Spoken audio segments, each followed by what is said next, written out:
PR মানে হচ্ছে permanent restlessness, যেটার সর্বশেষ অভিজ্ঞতা হচ্ছে নেপাল।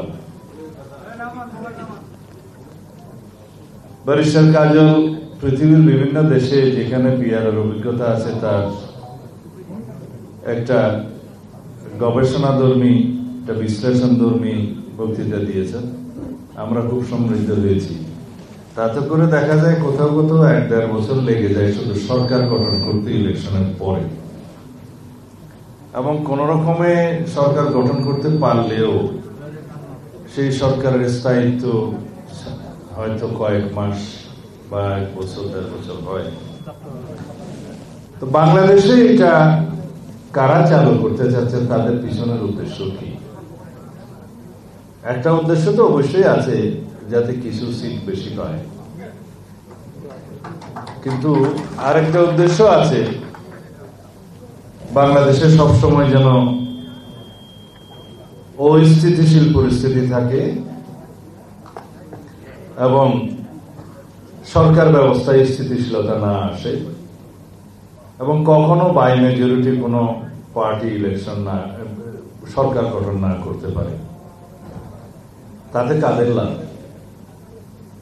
লাভ হলো বাংলাদেশে সবসময় অস্থিতিশীল পরিস্থিতি থাকলে যারা লাভজনক পর্যায়ে থাকবে তাদের লাভ। তার মানে আমাদের পার্শ্ববর্তী কিছু দেশ আছে যারা বাংলাদেশের স্থিতিশীলতা চায় না, যারা বাংলাদেশের অর্থনৈতিক সমৃদ্ধি চায় না, যারা বাংলাদেশের রাজনৈতিক স্থিতিশীলতা চায় না। কেন চায় না সেটা তাদের স্বার্থ জড়িত আছে, যে বাংলাদেশে যদি সবসময় অনৈক্য থাকে, অস্থিতিশীলতা থাকে, তাহলে শেখ হাসিনার মতো আরেকটা ফ্যাসিস্টের উদয় হতে পারে এবং তাদের মধ্য দিয়ে তাদের সমস্ত স্বার্থ আদায় হতে পারে। অথবা দুর্বল সরকারের কাছে যা কিছুই দাবি করা যাবে সমস্ত দাবি আদায় করা যাবে। আমরা কি সেটা চাই? আমাদের জনগণের অভিপ্রায় কি? অনেক লম্বা বক্তব্য অনেক জায়গায় অনেক বিশিষ্ট লয়াররা বিভিন্নভাবে দিয়েছে। বলা হচ্ছে এই সরকার পুরোপুরি সাংবিধানিক সরকার না, পুরাপুরি না অভিপ্রায়ের সরকার। বলা হচ্ছে এটা নাকি মাঝামাঝি সরকার। আমি বললাম এই বিষয়টা তো আগে নির্ধারণ করা দরকার। কিভাবে? বললো অভিপ্রায়ের মধ্য দিয়ে এই সরকার প্রতিষ্ঠিত হয়েছে, সুতরাং এটা পুরোপুরি সাংবিধানিক।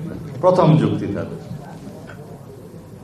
এই যুক্তির জবাব হচ্ছে অভিপ্রায় অনুযায়ী জনগণের চূড়ান্ত অভিব্যক্তি রূপে যেই দলিল, সেই দলিলের নাম সংবিধান।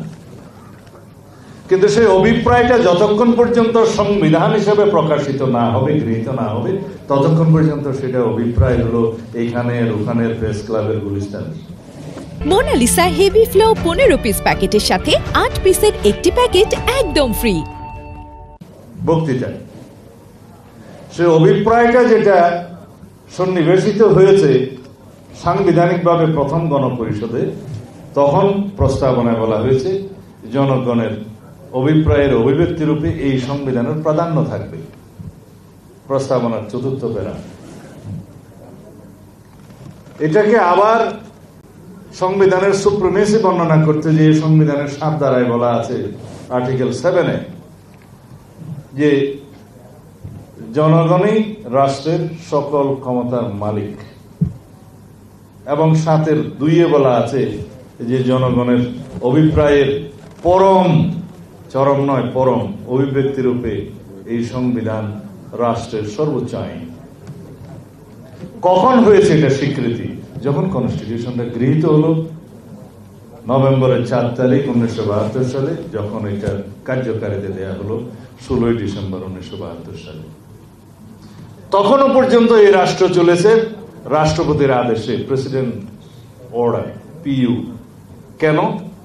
কারণ সেই সংবিধান গৃহীত হওয়ার পরেও তার অধীনে জাতীয় সংসদ নির্বাচন হয়েছে পরবর্তী বছর 1973 মার্চে।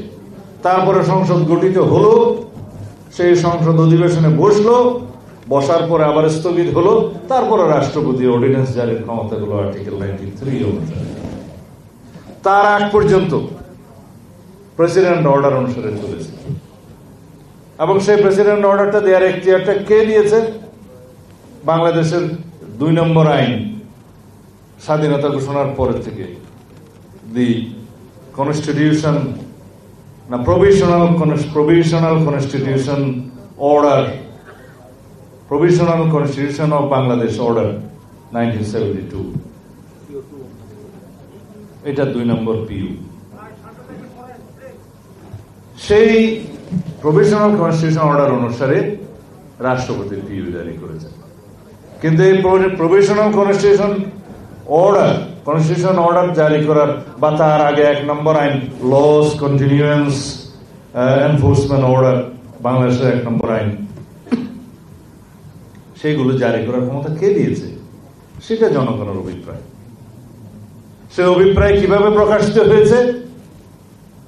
যেহেতু 25শে মার্চ 1971 একটা একতরফা যুদ্ধ ঘোষণা করা হলো, পাকিস্তান যুদ্ধে বাংলাদেশের নিরীহ জনগণের উপরে যুদ্ধে ঝাঁপিয়ে পড়লো, তখন 1970-এর পাকিস্তানের জন্য নির্বাচিত জনপ্রতিনিধিরা এই ভূখণ্ডের জন্য যেহেতু নির্বাচিত হয়েছিলেন, তারা একত্রিত হয়ে, যেহেতু সেই নির্বাচনের উদ্দেশ্য ছিল একটি কনস্টিটিউশন রচনা করা হবে, তখন তারা ঘোষণা করলেন, আমরা নিজেদেরকে গণপরিষদ হিসেবে ঘোষণা দিলাম এবং আমরা বাংলাদেশের স্বাধীনতার ঘোষণাকে সমর্থন করলাম এবং আমরা বাংলাদেশ পরিচালনার জন্য স্বাধীনতার ঘোষণাপত্র প্রস্তুত করলাম, প্রকাশ করলাম এবং এই ঘোষণাপত্রের মধ্য দিয়ে আমরা রাষ্ট্রপতি, উপরাষ্ট্রপতি এবং মন্ত্রী পরিষদ গঠন করার সিদ্ধান্ত নিলাম। যতদিন রাষ্ট্রপতি দায়িত্ব না নিতে পারবেন, উপরাষ্ট্রপতি রাষ্ট্রপতি হিসেবে দায়িত্বভার গ্রহণ করবেন এবং রাষ্ট্রপতিকে নির্বাহী ক্ষমতা, রাষ্ট্রপতিকে আইন প্রণয়নের ক্ষমতা, ক্ষমা প্রদর্শন সহ এবং সর্বাধিনায়ক হিসেবে সশস্ত্র বাহিনী ঘোষণা করা হলো।